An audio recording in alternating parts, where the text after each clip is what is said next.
A car is not a dot. A football is not a dot. And a rocket is obviously not a dot.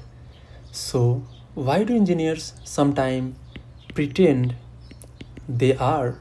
That sounds ridiculous at first, right? Because when we look at the real world, objects are clearly not that simple, they are complex.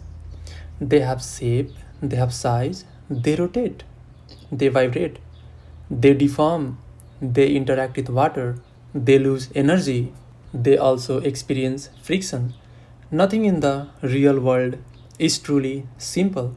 But here is the strange part. Engineering often begins by pretending reality is simpler than it actually is, not because engineers ignore reality, but because reality is often complex to attack directly. Think about a football flying on the air. At first, it looks simple. You throw it, it moves. But is it really that simple? And the answer might be not at all.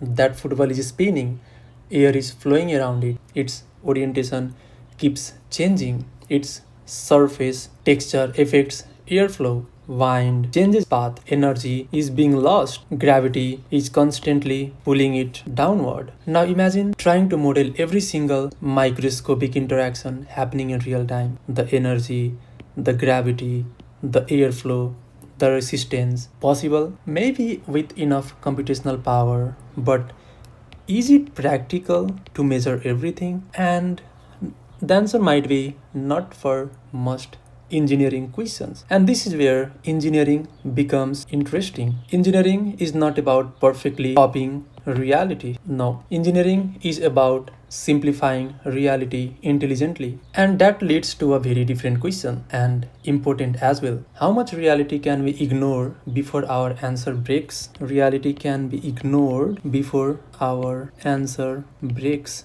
And today I want to explore that through two fundamental engineering models, the particle and rigid body. But as usual, in this channel, we are not just going to learn about the definition. Of course, you can learn the definition in the textbook. We are going to see from our system thinking lens, from our TechX engineering framework. The name is Signal. If you are wondering, Signal stand for system, I stand for input, G stand for governing interactions, what is happening inside the system, N stand for output, A stand for what assumptions we have or the constraint part, L is latent uncertainty. Here the word latent is playing a big role. Latent is simply something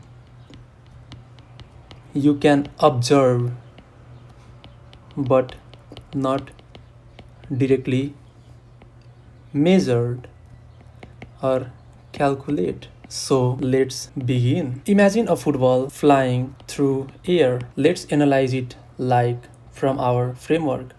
First, S stand for system. What is our system? A moving object is our system. Simple, right? A football in motion, that's our system boundary. Now, what are the input? What enters this system? Maybe the force from the flow, gravity, or the air resistance, potentially maybe wind. These are the external influences acting on our object. Now, what are the governing interactions? Physics, of course, Newton's law, because you applied force here and the object move. Force changes acceleration. The acceleration is changing from fast to slow due to air resistance. Gravity, velocity changes position. Velocity changes position. Earlier it used to be here and now It is here. That's the governing mechanism. And then, what are the outputs? What do we care about simply? Or what is our objective when we keep the football? How fast will it move? What path will it follow? A linear path or a curved path? Position, velocity, trajectory. Those are the outputs. Now comes the most important engineering step: assumptions and constraint. This is where engineering decisions happen. Because now we ask, what details actually matter? Or do I care about the football's stitching pattern, its exact geometry, right? Its surface imperfections. If my only question is, where does it land? Then I may choose to ignore many of those details. And this leads to a dramatic simplification. I treat the football as a single point, not physically, conceptually. I ignore size, I ignore shape, its rotational behavior. I just kept mass and motion. That, that is a particle model. Because instead of choosing all of these, I was just worried about its position, where does it land. So I had some assumptions and I had to neglect its size, shape, rotational behavior, and just kept mass and motion. This is an important mindset shift. A particle is not something tiny. A particle is not something. A particle is an engineering abstraction. The real object stays the same, but the model changes. Now, what are the latent uncertainty that we can just observe but we cannot calculate directly? And which also means what are we ignoring? And we have a lot. The first one is the spin effect. When I kick the football, I'm ignoring the spin effect, the aerodynamics,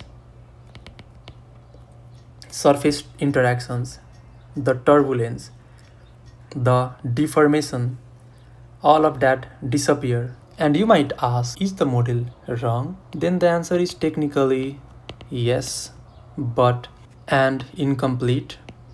And I will say obvious, it's incomplete. Useful? Yeah, very often. Because engineering models are not judged by perfection, they are judged by usefulness. Now let's break this model. Let's change the question.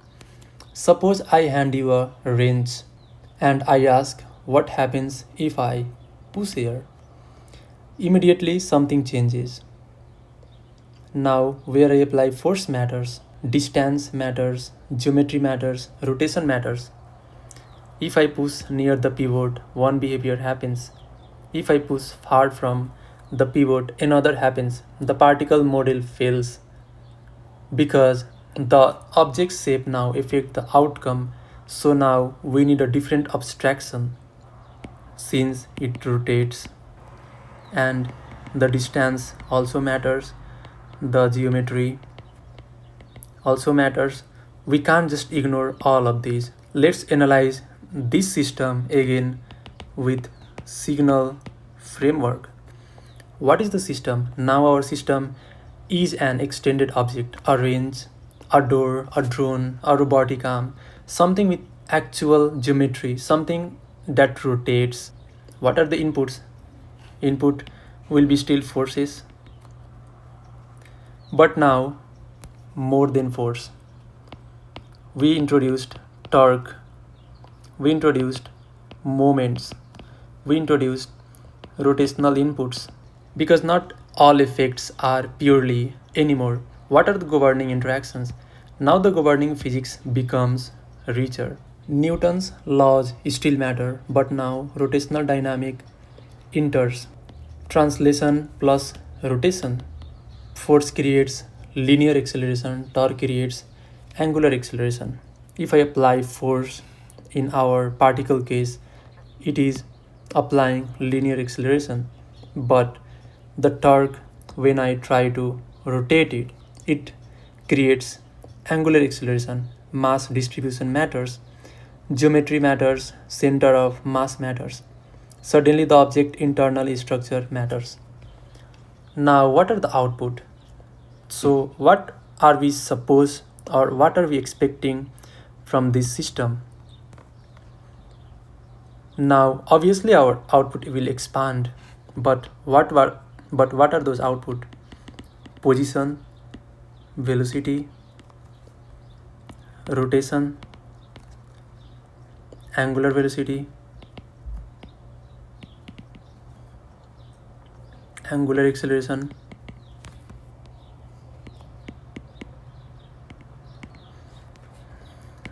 orientation change. We care not only about movement but how the object turns. Now let's discuss about assumptions and constraint. This time the engineering simplification changes. We say the object keeps its shape, it doesn't bend, it doesn't stretch, distances between internal point remains fixed. That's a rigid body model. Is that perfectly true? No. Real objects deform, structures vibrate, but if deformation is small enough relative to our question, the rigid body model becomes useful. Again, not perfect, useful. Now, what are our latent uncertainty? Means, what are we ignoring? Material elasticity, structural deformation. Because of course, when I apply force on a range, its structural will deform. Joint looseness. You might have saw this in your real life. When something is being used repeatedly and for a long time, its joint loosen. Friction complexity, imperfections. Reality is still more complicated than the model, and it is in fact always true. But here is where engineering becomes beautiful. Maybe the deeper lesson is not what is a particle or what is a rigid body. That we can understand.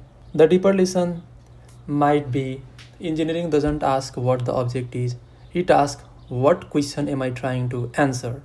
And if you see this question, it is true in all of the engineering topic what problem you are trying to solve, because even in our coordinate system we have three different systems that I already made the video on previously, you can check out.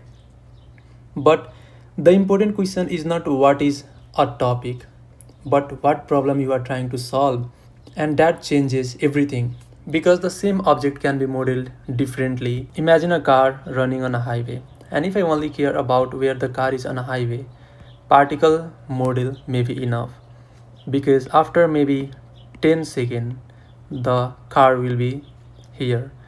I know it looks more of a bus, but its position changes, its acceleration might change, and the particle may be enough for me. But if I care about turning dynamics, rigid body becomes important.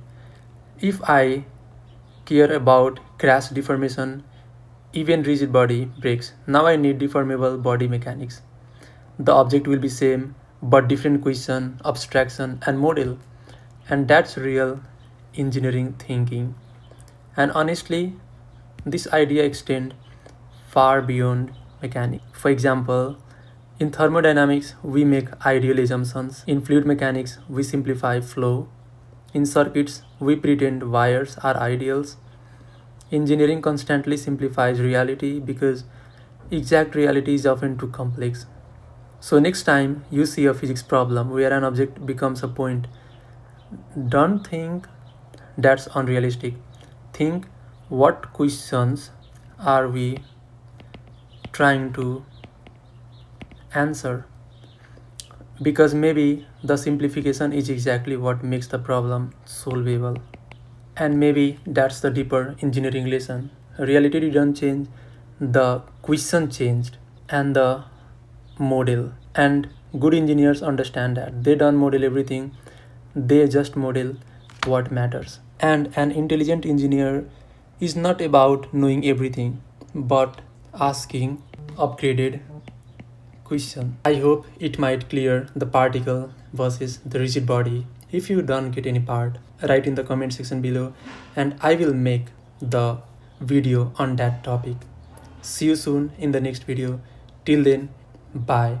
Learning and building system under uncertainty.